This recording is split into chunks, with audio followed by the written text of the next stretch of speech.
Okay, we're going to take a look at the game Dreadnought, Surface Combat in the Battleship Era, 1906 to 1945.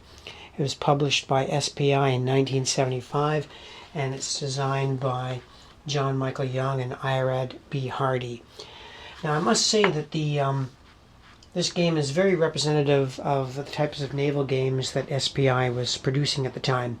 And we're going to take a look at the counters, not much to the board, a little bit of the charts and rules, and I'll make some comments on the play of the game.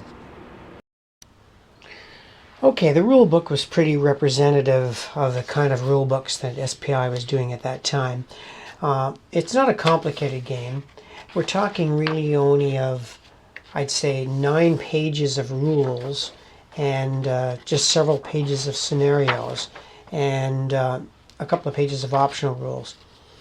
And they had the usual SPI style. They were black and white with the case system, illustrating the counters, lots of illustrations. And it's an easy game to learn. It is not complicated. Movement had to be recorded, and they gave you these movement logs, which were a little small, I must say. You're hard-pressed to indicate your move in one column and the firing in another. So you'd burn up one of these sheets after what? It takes 2 columns to do a turn. So 1, 2, 3, 4, 5. You could record about 6 turns on this thing. Most of the scenarios were not very long, 9 or 10 turns. The counters were very basic, and we'll take a look at those. Okay, you got a lot of counters in the game, and I've sorted them pretty well by nationality. And of course, you wouldn't use all of these counters at the same time. So you've got the German counters here in gray. You've got Japan in yellow. Italy and Austria kind of in a yellowish brown. You've got Great Britain in blue. Quite a lot of British counters, of course. USA are in a different color of blue. And France and Russia are in a light blue and green.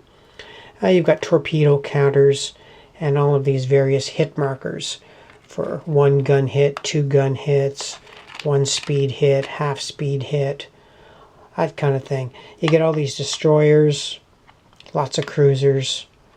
Like I said, quite a lot of counters, and let's try to take a closer look at what they look like.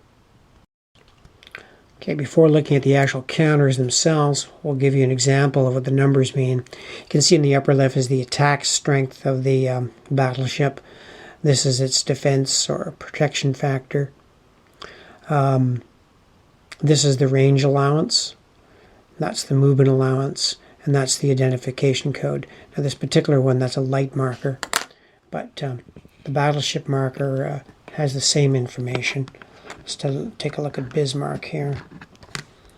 Yeah, Bismarck, you can see attack strength of 61, protection factor of 20, speed of 7, and its range of 20. So there's lots of information on this counter, and they were just top views of a generic silhouette. So let's say if we look at Malaya or Royal Sovereign or Warspite, they're just simply overhead silhouettes. And the cruisers, they will say light cruisers here or destroyers. Over to the right here, I've just set up some Italian units because I was doing a Mediterranean scenario. Again, your destroyers, your cruisers, and your battleship. Battleships here, Caesar and the Cavour. Again, over there, destroyers. So the counters are very basic, but they were certainly functional. The hit counters were pretty generic too. It'd be 1 gun hit, half attack value, no attack value with 2 gun hits. So basically the hit system was you're either slowing down the ship or you were impairing its firepower. Movement was, as I mentioned, by writing down on a plot sheet. And here's a typical plot sheet for a scenario I was playing, Battle of the Dogger Bank. So you'd have the name of the vessel on the left, its move, and you'd also indicate who the ship was firing at. So the simultaneous movement system, though a little bit messy to record, was kind of the meat of the system. And this is where the game also had some problems. And I'll try to show you what would happen there. Okay, let's say, for example, we had a formation. This is something like the Battle of Calabria set up.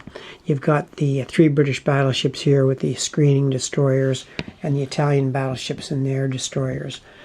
Now the players would write down their moves, and with speeds of 6 or 7, I'll show you what could happen. So this is the before shot of before doing the British and Italian move, and let's take a look at the after shot. Okay, this is the formation after they've moved. Now the problem was that because the ships could move so fast and you had to commit yourself to a whole move, you didn't get to see your enemy move movement point by movement point. It was kind of an all or nothing system. So if this column, let's say, went 7 and they turned to the left and the British went straight ahead or moved to the right, you can get these drastic alterations in the combat situation after a single turn. Another thing I didn't like about the game, but that's just generic to this scale, was stacking. My little pet peeve with naval games is I hate to have naval units stacked. And in this game you're allowed to stack actually 4 vessels on 1 square. And I didn't really like that because, one, it screens the vessels below, you can't really see what they are, and then you're kind of moving these little clumps around, which I find just destroys the whole visual appeal of the game. So that same scenario, you could actually have something like this. Remember, you can stack 4. So for all intents and purposes, your game could really look like that. Now that's not too visually appealing. I find naval combat really should look linear, because that's the way battleships fought in the era. Mm-hmm. And this game kind of fails for visual appeal for that. Now, I'm not criticizing the game because of the stacking is generic to the scale. Certainly 4 ships can fit in his 1,000, I think it's 1,000 meters per hex scale. It's just that it's more visually appealing, I find, when the ships are in line. I had the same pet peeve, by the way, with the Avalanche Press series of games. I mean, let's face it, this is the way ships really fought in this era. They fought in lines. That's what the game should visually look like, in my opinion. But to do that, of course, they would have had to change the scale of the hexes from 1,000 yards to 500 yards or less. And that is the reason why they chose the larger scale.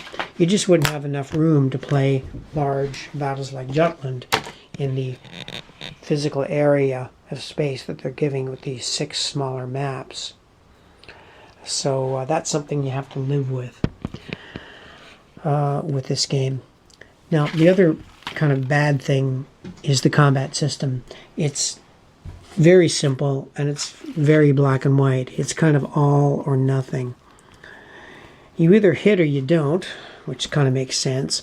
It's just the trouble when you hit, the damage can be so devastating. For example, if you get 1 gun hit on an enemy ship, his gunnery is cut in half. And if you get 2 gunnery hits on an enemy ship, he has no attack value at all. So the system is very, very black and white. There's no shades of gray. Now you can repair this damage, and that's where the game sort of falls off again. You hit the guy, let's say for a gun hit, his turn comes up, damage control phase, he rolls the dice, and he just removes it. So you hit him again, cuts his gunnery in half, and he rolls the dice, and if he gets a lucky die roll, he just removes it. So it becomes a game of managing just hits and removing hits, and that's not very interesting. Matter of fact, it's pretty boring, especially when you play solitaire. So the all-or-nothing combat system kind of turned me off. And yet I like the simplicity of the system, where you compared the attack factor. Let's say in this case the Warspite was firing at the Caesar, let's say at medium range. So you'd have 36 attack factors, and the Caesar's defense value is 9, so that's like a 4-to-1. So you go to this 4-to-1 table, you roll on that, and that would give you a certain number of gun or speed hits. And then later on, the Cavor could try to remove these hits. So you went from one table to another, technically 3 tables. You looked at your attack strength here, and you got your damage points. So I don't know, it was a simple game system, and for its time, I guess it kind of was the definitive Battleship game, but it's certainly been superseded by newer games. Although in the case of the Avalanche Press's system, I wonder, their system is rather simple too. Not a lot I can say about Dreadnought. It's just very much a product of its time. It was interesting for its day, but I don't know how often I would play this thing. I've just set it up a scenario of Taranto and played for like 10-15 minutes, and I'm kind of bored with it already. So not much more I can say about it. I might do a video on Frigate, which uses a very, very similar type components, very similar system. And maybe that game's a bit better for what it portrays because of the scale. The Age of Sail is a lot different than the modern era. So Dreadnought, that's it. That's all I can really say about it. It's a game very much a product of its time, but perhaps eclipsed by modern battleship games. Thank you for watching.